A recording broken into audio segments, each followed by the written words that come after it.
Bradesco. Entre nós, você vem primeiro. Boa noite. Boa noite.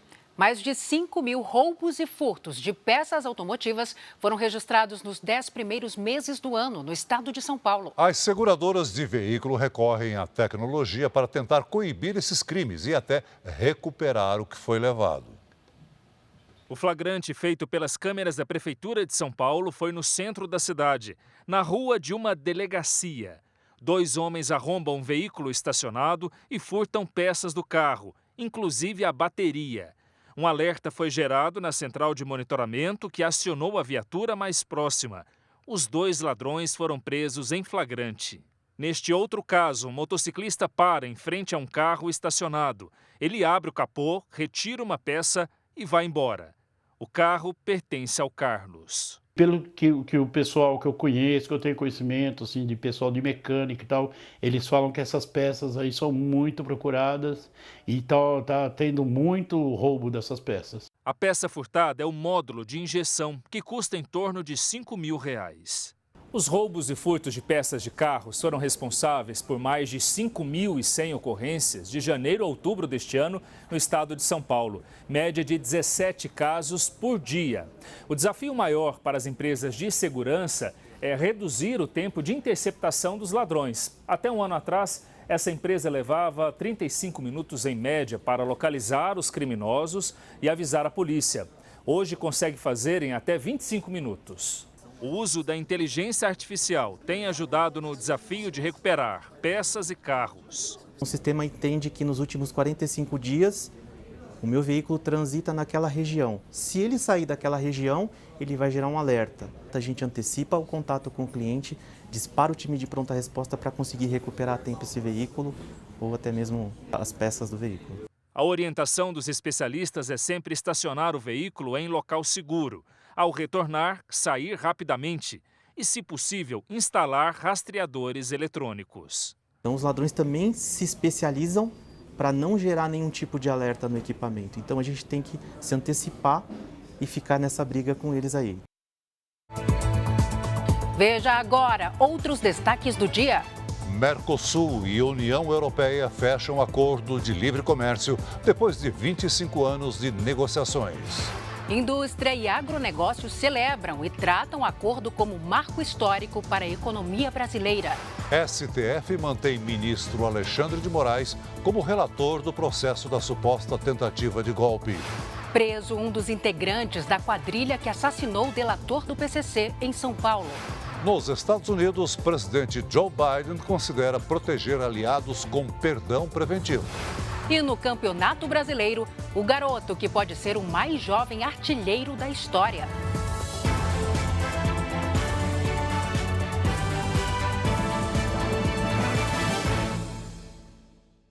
Oferecimento: Cartão Bradesco. Tenha 4 pontos por dólar gasto. Para fugir de lojas lotadas e estacionamentos congestionados, boa parte dos consumidores deve optar por fazer as compras de Natal pela internet. O comércio online projeta faturar mais de 23 bilhões de reais com as vendas. É no conforto de casa que a Daniele procura o que precisa para ela e para a família. Comprar pela internet virou hábito. Eu, como vivo nesse mundo digital, então eu já tinha esse hábito sem medo. E aí depois, com a vinda da pandemia, depois de eu ter virado mãe, isso tudo só piorou. Com os consumidores cada vez mais acostumados com o comércio online, as empresas se preparam para faturar muito neste Natal. O setor espera que os consumidores façam mais de 36 milhões de pedidos e que o valor das vendas passe de 23 bilhões de reais, crescimento de quase 10% na comparação com o Natal do ano passado. Depois do último clique para confirmar a compra, começa a parte que a gente não vê. O caminho do produto para chegar até a casa do consumidor. E se o comércio eletrônico vende mais, o trabalho de quem transporta as mercadorias também aumenta. Os Correios prevêem entregar mais de 48 milhões de encomendas até o fim de dezembro, 8% a mais do que no ano passado. A gente fez um investimento da ordem de 2 bilhões na infraestrutura, ter uma infraestrutura melhor preparada, as nossas agências melhores preparadas, compramos celulares para que todos os carteiros possam, em tempo real, atualizar o status da entrega. Com tantas opções para comprar pela internet, a Associação de Comércio Eletrônico recomenda atenção ao consumidor para não cair em ciladas. Não existem milagres na internet, então preços assustadoramente mais baratos, né, tem de ser algo de desconfiança, tem que ser observados com cautela. Porque só pelo preço eu já fico desconfiada o suficiente. Para depois o que parece ser vantagem não virar um problema, né? O barato sai caro. A Justiça do Rio de Janeiro apreendeu mais de 100 móveis que eram vendidos como obras do designer Sérgio Rodrigues, que morreu há 10 anos. A loja no centro do Rio põe à venda poltronas como se fossem de um clássico do design brasileiro. São móveis que reproduzem o estilo do arquiteto Sérgio Rodrigues, que morreu há 10 anos. Premiado e com fama no exterior, ele é considerado o maior nome na criação do mobiliário nacional. Segundo o representante de detentores dos direitos sobre a produção do designer, há um prejuízo pela falsificação da obra. O caso foi parar na Justiça do Rio, que determinou a apreensão de mais de 100 peças que eram anunciadas na internet e vendidas em 2 lojas, na capital e também em Teresópolis, na região serrana. Agora, a perícia técnica vai analisar a autenticidade dos móveis. A queixa-crime informa que só existem no mercado 2 representantes autorizados a reproduzir os móveis com a grife Sérgio Rodrigues e que a empresa, alvo da ação, comercializa as peças como se fossem fabricadas pela marca do designer. A poltrona mole é uma das obras mais conhecidas de Sérgio Rodrigues. Pelo orçamento da empresa, era vendida por R$18 mil. O valor da peça original chega a custar R$60 mil. A pessoa que compra sabendo que isso é um produto ilegal está cometendo um crime também. Então é muito importante que a pessoa, ao comprar um produto, exija o certificado de autenticidade. Esses produtos têm um certificado. Uma das empresas suspeitas de falsificação disse que não é a fabricante, que apenas restaura, compra e vende móveis usados e que houve um mal-entendido por parte da responsável pela publicidade da loja. O Ministério Público de Goiás investiga uma quadrilha especializada em roubar músicas de compositores sertanejos antes delas serem publicadas. O grupo tinha uma central clandestina de computadores que multiplicava o número de golpes. Everton Matos é compositor de grandes sucessos.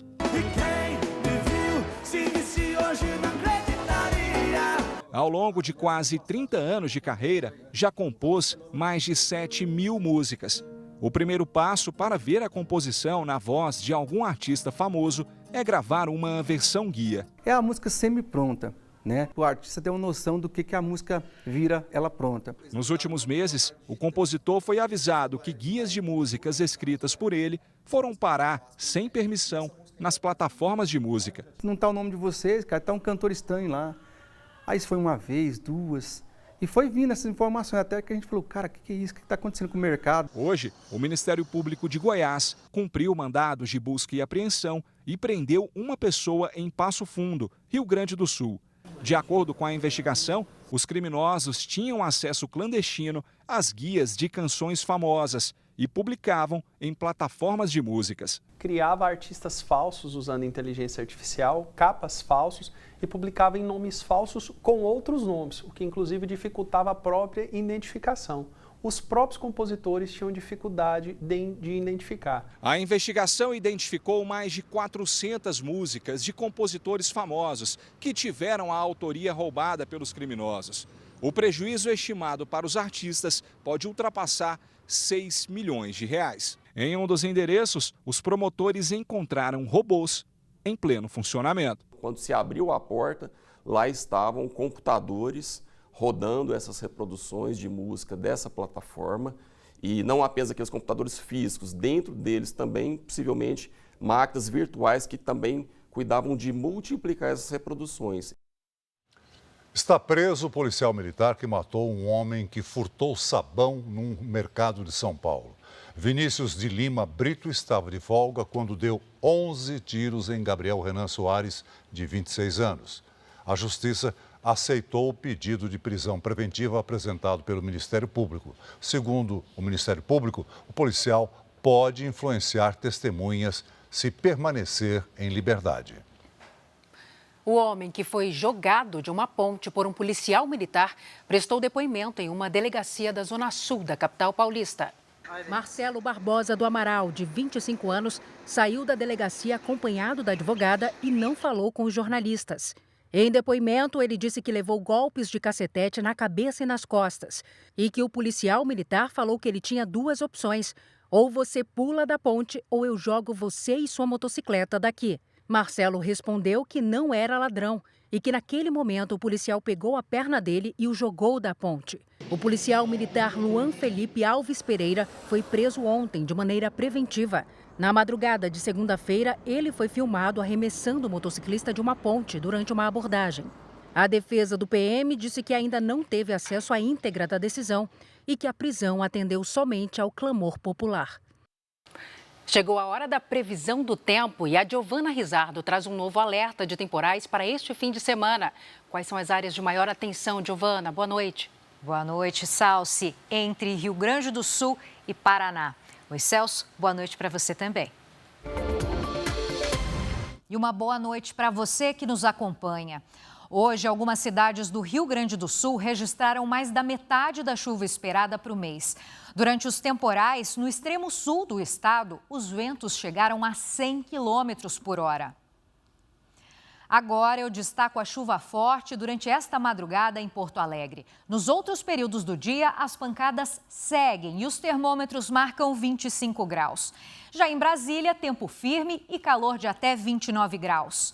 Em São Paulo, o sol aparece e fica abafado, máxima de 33. Nesta sexta, a chuva mais volumosa caiu sobre o Rio Grande do Sul. Pelas imagens de satélite, é possível ver que as áreas de instabilidade ainda estão sobre a região.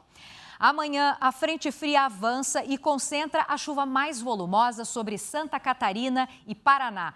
Há risco para queda de granizo, alagamentos e rajadas de vento. Pelas capitais, os termômetros ficam assim: sábado de 24 graus em Curitiba, em Belo Horizonte e em Porto Velho, 31, em Cuiabá, 32 e em Teresina, até 34 graus. E vamos à sua participação aqui no JR. A Claudete é de Itanhaém, no litoral paulista. Bem-vinda, Claudete. Sábado ensolarado, com termômetros chegando a 35 graus. Entre domingo e segunda-feira, o tempo vira e a chuva vem para ficar, viu? Máximas de 28 graus. O Adão é de Schroeder, Santa Catarina. Boa noite, Adão. A chuvarada e a possibilidade de temporais à tarde é o destaque por aí até segunda-feira. Se cuide, então. No sábado, máxima de 25 e vai esfriando até segunda. Participe também do nosso Tempo Delivery. Nas redes sociais, poste o nome de uma cidade e a hashtag você no JR. Salsi, Celso. Obrigada, Giovana. Veja a seguir, presidente dos Estados Unidos, Joe Biden, estuda conceder perdão preventivo para proteger aliados.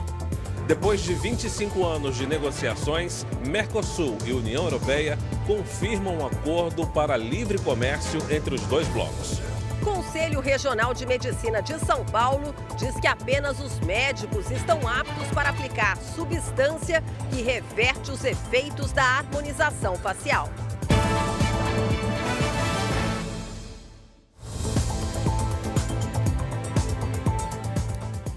Os líderes do Mercosul e da União Europeia anunciaram hoje o esperado acordo de livre comércio entre os blocos econômicos. A negociação, que começou há 25 anos, foi concluída em encontro de representantes no Uruguai.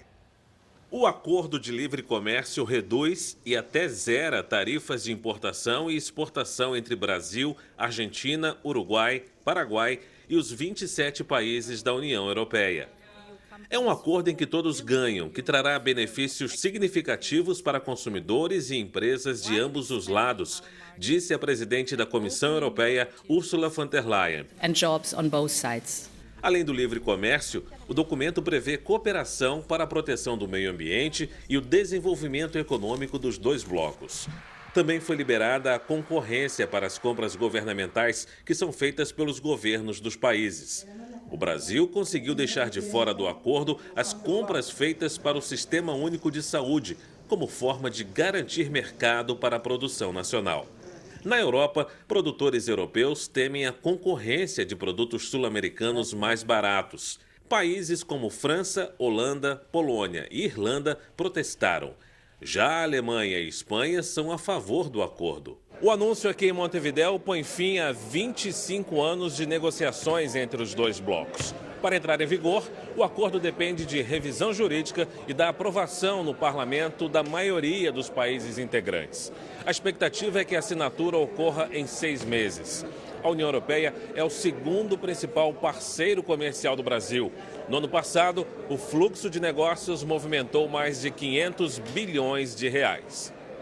Estamos criando uma das maiores áreas de livre comércio do mundo, reunindo mais de 700 milhões de pessoas. Nossas economias juntas representam um PIB de 22 trilhões de dólares. Conseguimos preservar nossos interesses em compras governamentais, o que nos permitirá implementar políticas públicas em áreas como saúde, agricultura familiar, ciência e tecnologia. O Brasil deve ser o maior beneficiado pelo acordo entre o Mercosul e a União Europeia. A expectativa é de crescimento do PIB e de aumento de investimentos nos próximos anos. Um mercado de 718 milhões de pessoas e um PIB total de 22 trilhões de dólares. Esse é o tamanho do acordo entre Mercosul e União Europeia. A previsão é que o acordo provoque um crescimento de 0,46% do Produto Interno Bruto brasileiro até 2040.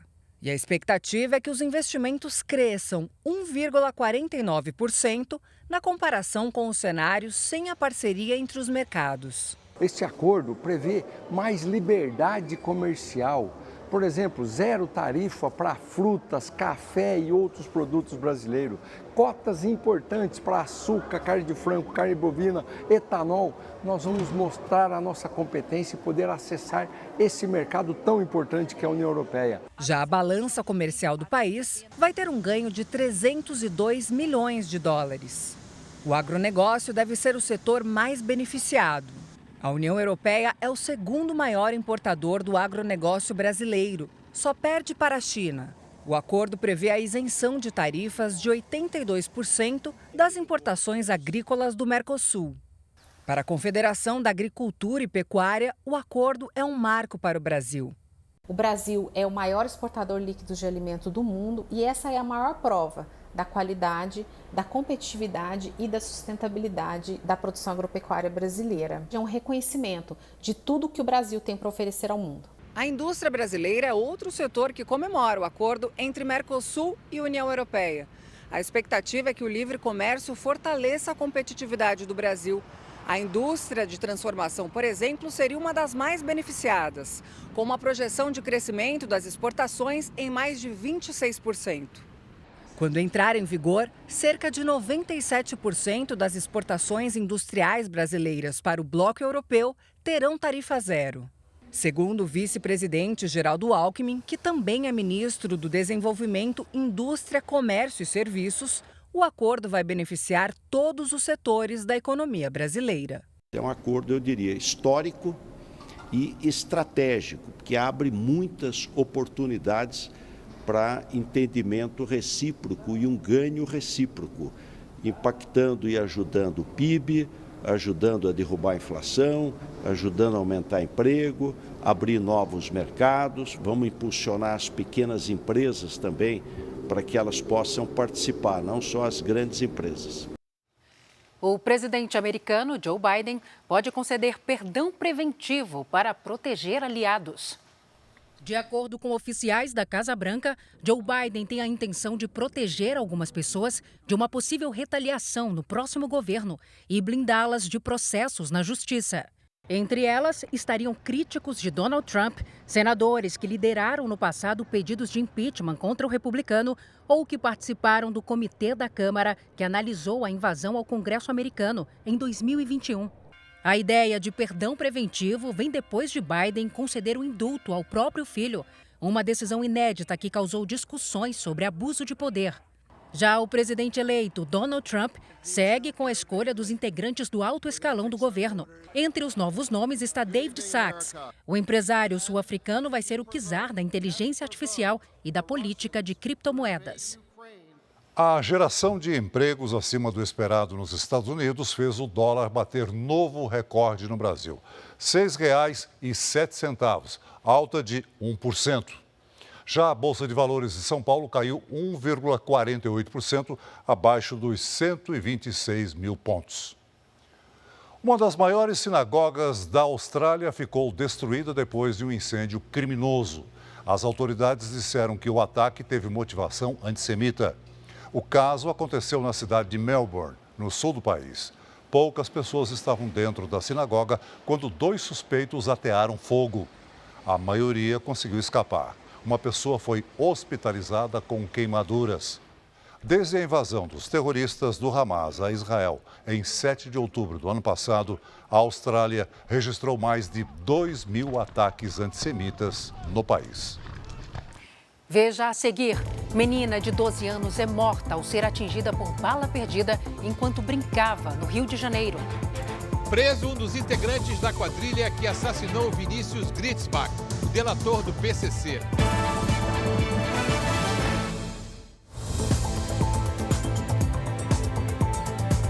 Quase um mês após o assassinato de Vinícius Gritzbach, a Polícia Militar conseguiu prender o primeiro suspeito de participação no crime. O preso teria ajudado na fuga do homem que informou aos atiradores que o empresário tinha desembarcado no Terminal 2 do Aeroporto Internacional de São Paulo.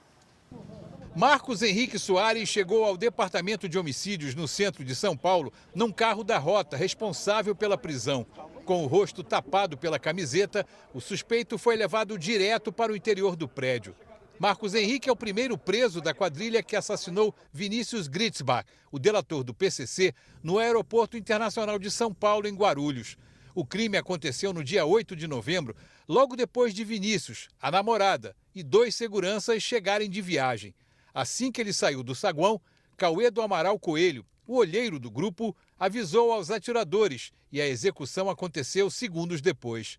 Cauê está foragido e tem uma recompensa de R$50 mil para quem der informações que levem à prisão dele. Segundo os policiais militares, Marcos Henrique foi quem ajudou na fuga do olheiro. O que a gente tem certeza é que ele conduziu o Cauê para o Rio de Janeiro.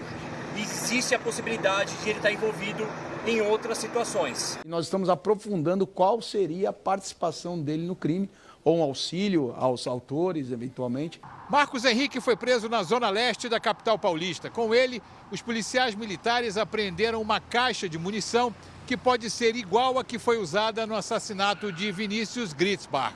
A polícia ainda procura Matheus Augusto de Castro Mota, que teria disponibilizado os 3 carros usados no crime. Ele e Cauê são sócios em uma tabacaria.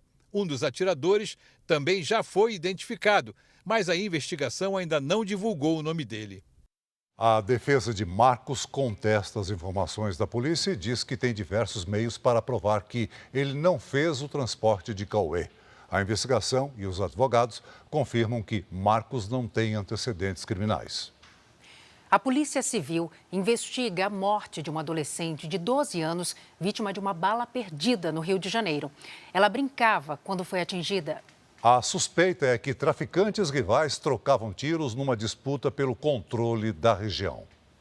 O pai, que via a filha brincar com amigos, não tira os momentos de terror da memória. Eu falei, não, minha filha, fica aí abaixada. Aí ela sentou na quadra, aí depois ela se deitou. E ela, pai, eu não, vem não, fica aí. Mas não deu pra ir até ela, porque tava correndo muito tiro. Camila Vitória Aparecida de Souza Silva, de 12 anos, estava brincando nesta quadra de esportes de uma comunidade na zona norte do Rio quando foi baleada. Segundo testemunhas, criminosos armados com fuzis se aproximaram em um carro e efetuaram diversos disparos. No momento, a região estava cheia de crianças. Camila foi atingida por uma bala perdida na perna. Ela foi socorrida, mas não resistiu. Este homem também foi baleado no braço, recebeu atendimento médico e foi liberado. A Delegacia de Homicídios tenta identificar os autores dos disparos que fugiram em seguida. A suspeita é que eles façam parte de um grupo de criminosos que disputa o controle do tráfico na comunidade. A Polícia Militar reforçou o patrulhamento na região. Desde o início do ano, 34 adolescentes foram baleados na capital e região metropolitana do Rio. 16 morreram. Abalado, o pai de Camila lembra que ela se preparava para disputar um campeonato de vôlei. Pai, eu quero um presente de Natal. Aí o que é que você quer, minha filha? Fale. Ela falou, eu quero uma joelheira para jogar vôlei. Aí eu, só isso, minha filha? É só, pai, para me disputar o campeonato. Mas não deu tempo de eu comprar. O Jornal da Record encontrou diversas ofertas na internet de ampolas da substância usada em procedimentos para reverter harmonizações faciais. Nessa semana, uma servidora pública morreu em Goiás durante a aplicação. O Conselho Regional de Medicina orienta que só médicos podem realizar o procedimento. O inchaço no rosto da Melissa foi resultado de uma reação alérgica à aplicação de hialuronidase, enzima capaz de diluir uma das substâncias usadas em preenchimentos no rosto. O que eu senti, eu estava deitada, então meu rosto começou a inchar tanto que quando eu olhava para baixo, eu enxergava a minha própria pálpebra, eu enxergava o meu rosto e começou a ficar difícil para respirar. Essa semana, em Goiânia, a servidora pública Daniele Mendes morreu ao passar pelo mesmo procedimento com uma biomédica, que foi presa. A paciente pagou R$ 300 pela aplicação. Uma reação alérgica teria provocado a morte.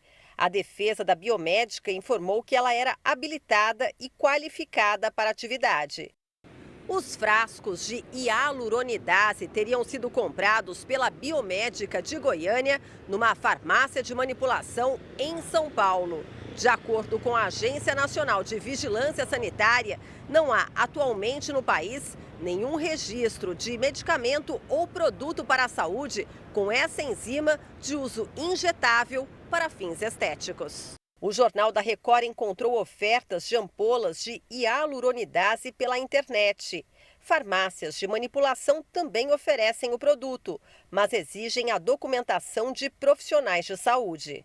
Na hora do cadastro, tem que enviar uma ficha nossa preenchida e assinada, comprovante de endereço, uma foto do documento, né, do responsável técnico, uma selfie segurando esse documento. No mês passado, a fabricação e a venda de uma das marcas da substância foi suspensa pela Anvisa. Esta dermatologista do Conselho Regional de Medicina de São Paulo explica que isso não significa que a hialuronidase seja proibida. Seguindo protocolos internacionais, médicos podem aplicá-la em emergências, por exemplo, para reverter procedimentos estéticos que causaram problemas graves, como necrose e cegueira. Ela também faz um alerta. Nem todos os profissionais da saúde estão capacitados para lidar com uma possível reação alérgica. Para aplicar a hialuronidase é muito simples. É uma injeção, eu vou lá e aplico. Mas e a consequência dela? Que pode ser tratar uma parada cardíaca. Quem deveria aplicar um produto que tem risco para a saúde e que pode levar um choque anafilático? Um médico. E um médico preparado. Nós tentamos contato com o Conselho Federal de Biomedicina, mas não tivemos resposta. O Ministério da Saúde anunciou nesta sexta-feira um investimento de quase 700 milhões de reais em um novo protocolo para o tratamento de câncer de mama pelo SUS. O objetivo é agilizar o diagnóstico e aumentar a chance de cura. A descoberta de um câncer raro na mama trouxe desafios inesperados para Graciele. Mãe de 2 filhos, ela descobriu a doença no ano passado. Quando eu peguei esse diagnóstico, eu resolvi que eu seria forte, que eu iria enfrentar ele. O câncer de mama é o mais comum e a primeira causa de morte pela doença entre as mulheres. O Instituto Nacional do Câncer estima que até o fim do ano, o Brasil deverá contabilizar mais de 76 mil novos casos. O diagnóstico precoce ajuda a salvar vidas. O problema é que muitas pacientes não têm acesso a uma rede de apoio eficiente. A mulher que está no SUS, ela vai guardar um tempo, ela espera para fazer a mamografia. Isso dificulta o acesso ao diagnóstico. Para reduzir o tempo de espera e agilizar o acesso aos procedimentos, o Ministério da Saúde anunciou um investimento de 693 milhões de reais em um novo protocolo para o tratamento do câncer de mama no SUS a partir do ano que vem. O objetivo é padronizar o atendimento em todo o país e disponibilizar novos medicamentos e tecnologias. Hoje, uma mulher demora até 1 ano e meio para conseguir iniciar o tratamento da doença. Esse tempo de espera deve diminuir para 30 dias. As cirurgias por videolaparoscopia, técnica que permite aos médicos acessar órgãos internos por meio de pequenas incisões, vão ser oferecidas no Sistema Único de Saúde. Tempo é vida e essa é a orientação do nosso programa também de mais acesso a especialistas de um cuidado integral no Sistema Único de Saúde. O Supremo Tribunal Federal formou maioria para rejeitar um recurso do ex-presidente Jair Bolsonaro. A defesa pedia o impedimento do ministro Alexandre de Moraes no processo que investiga uma suposta tentativa de golpe de Estado. O julgamento no plenário virtual começou hoje e tem prazo para terminar até a próxima sexta-feira. Mas no meio da tarde, os ministros Edson Fachin, Flávio Dino, Gilmar Mendes, Cristiano Zanin e Dias Toffoli já tinham seguido o voto do relator, ministro Luiz Roberto Barroso. Estava formada a maioria para negar o pedido de tornar Alexandre de Moraes impedido de julgar o processo contra o ex-presidente Jair Bolsonaro. A defesa de Bolsonaro alegou que o ministro Alexandre de Moraes, ao acolher as medidas cautelares pedidas pela polícia, reconheceu a condição de vítima dos episódios sob investigação. Diante disso, os advogados pediram o impedimento do ministro relator Alexandre de Moraes, bem como a nulidade de todos os atos praticados pelo ministro. O impedimento de um magistrado tem como base o Código de Processo Penal. O Código estabelece que um juiz não pode julgar um processo em que ele próprio ou alguém da família dele tenha atuado como defensor, advogado ou seja parte interessada. Vários advogados já tentaram declarar Alexandre de Moraes impedido por ele aparecer como uma das vítimas de uma suposta tentativa de golpe de Estado. Na decisão, o ministro Luiz Roberto Barroso ressaltou que a defesa do ex-presidente deve demonstrar de forma clara, objetiva e específica o interesse direto por parte do ministro alegadamente impedido e que os crimes de abolição violenta do Estado Democrático de Direito e de tentativa de golpe de Estado têm como sujeito passivo toda a coletividade e não uma vítima individualizada. Veja a seguir. Um transtorno que faz crianças terem dificuldade para fazer contas simples. E no futebol, os craques que disputam a artilharia do Campeonato Brasileiro. Maior treinamento realizado pelo Exército durante o ano faz exercícios de tiro com munição real.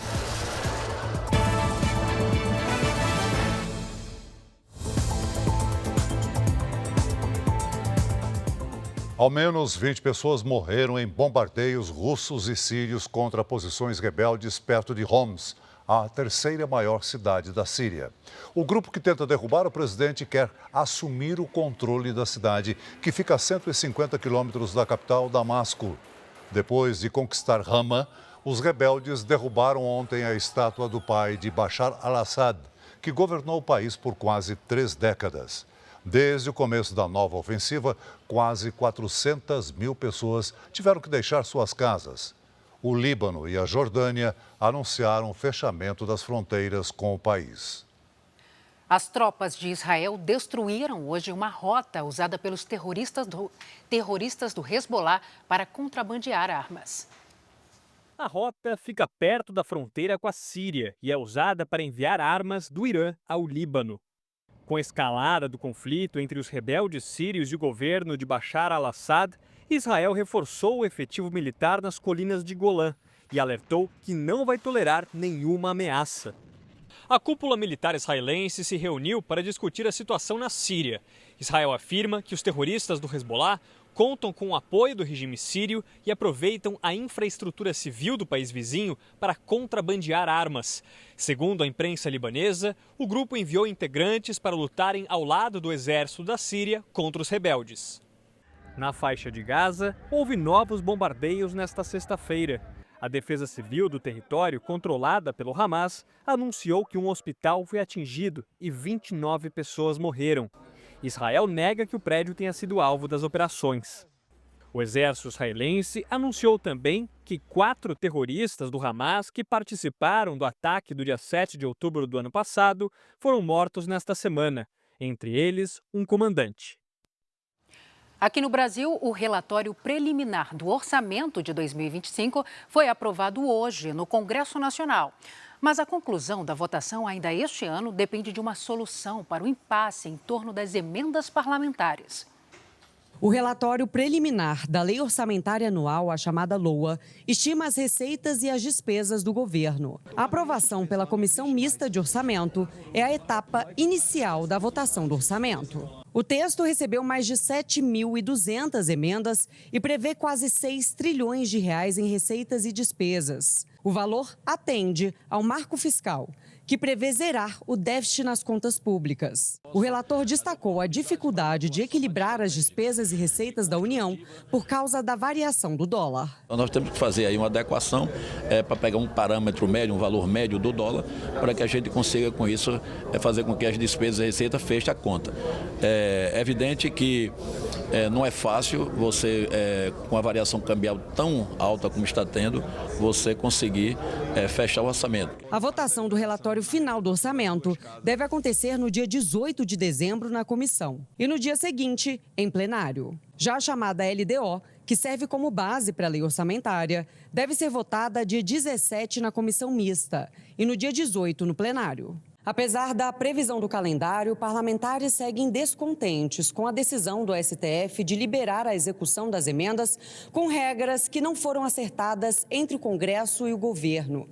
Diante disso, deputados e senadores afirmam que a conclusão da discussão do orçamento só vai acontecer neste ano, se o impasse em torno das emendas de 2024 for solucionado. Se o Congresso aprovar a LDO e não aprovar o orçamento, o governo só vai poder pagar a folha de salários e o funcionamento da máquina pública com uma pequena parte dos recursos previstos para o ano, até que a votação seja concluída. O Jornal da Record acompanhou de perto o maior treinamento do Exército Brasileiro do ano em Resende, no Rio de Janeiro. Quase 8.000 militares participaram. Nesta simulação de combate, os disparos são feitos com munições reais. Os 10 foguetes caíram a 7 quilômetros dali, na área de treinamento da Academia Militar das Agulhas Negras, em Resende, no interior do Rio de Janeiro.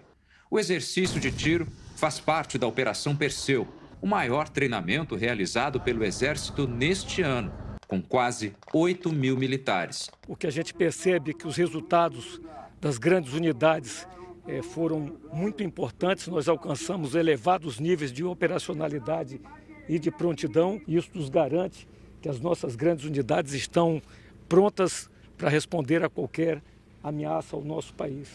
Quando o alvo não é visível, mas a localização é conhecida, os canhões tipo obuseiro são acionados.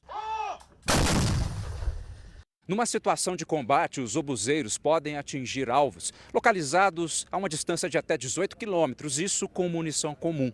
Neste caso, eles estão programados para 3,5 quilômetros e as posições estão ali na frente. Em segundos, tudo é destruído.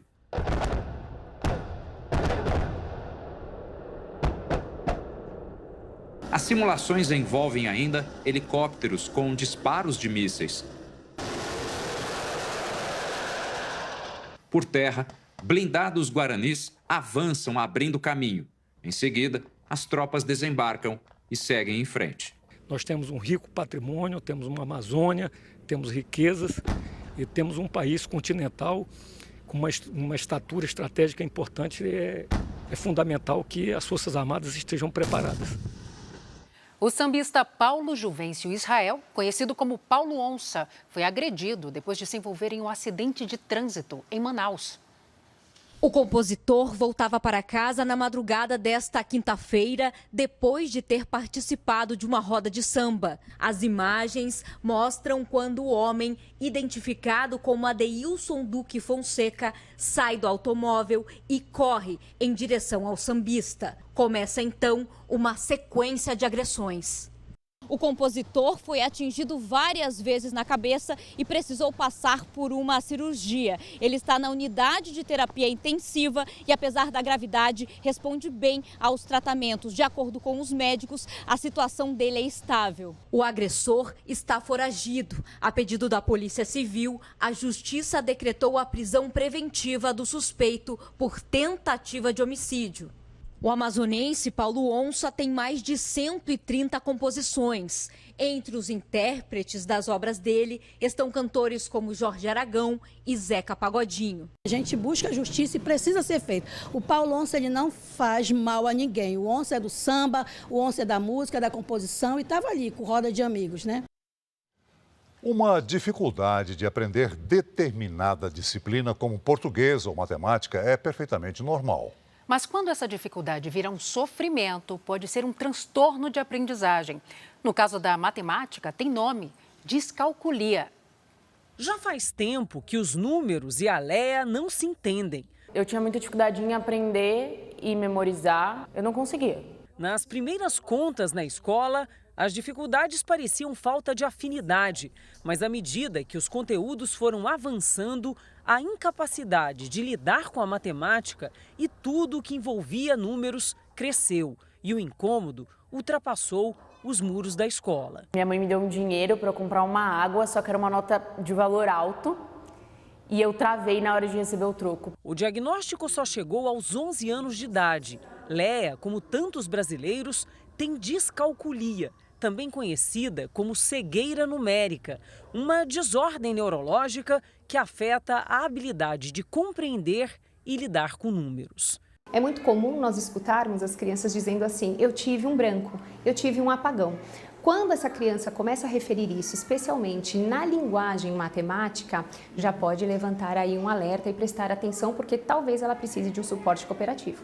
Órgãos internacionais ligados à saúde calculam que os transtornos de aprendizagem, que incluem dislexia, disgrafia e descalculia, por exemplo, atingem de 5 a 10% da população mundial.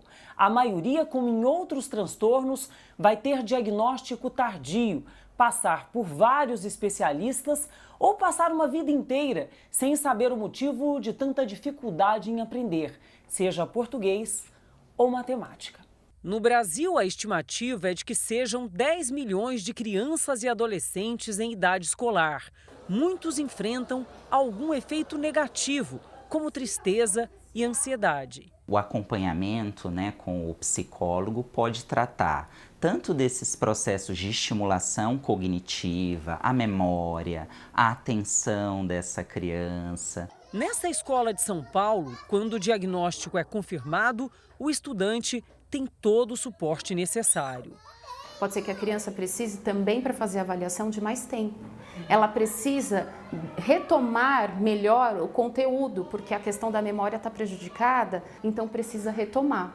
O objetivo é que os alunos convivam com essa realidade de maneira mais leve, sem mudar sonhos, projetos, o rumo da carreira e da vida.